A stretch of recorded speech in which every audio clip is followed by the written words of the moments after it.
Donc la première chose, c'est tout simplement de comprendre ce que c'est que l'analyse fondamentale, parce que sinon, si vous lui apprenez à trader, vous allez peut-être devoir lui apprendre à générer un graphique, mais ça, ce sera dans un autre sujet, dans un autre slide.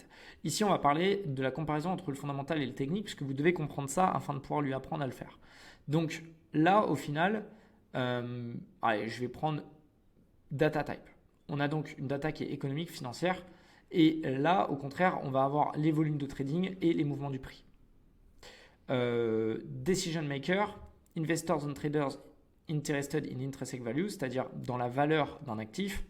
Donc, ils vont prendre des décisions en fonction de la valeur intrinsèque d'un actif, alors que sur l'aspect technique, c'est des traders qui vont se concentrer sur le market sentiment, c'est-à-dire comment va évoluer le marché. Donc là, vous avez vraiment, je vous invite à, je vais enlever ma tête 2 secondes, à faire un petit screenshot ici, bien calibré sur l'analyse fondamentale et l'analyse technique.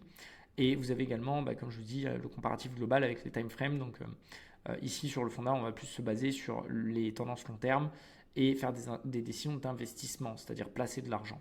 Alors qu'ici, on va plutôt baser notre prise d'information et notre prise de décision sur les mouvements du prix à moyen terme sans réellement se baser sur leur valeur globale en tant qu'actif.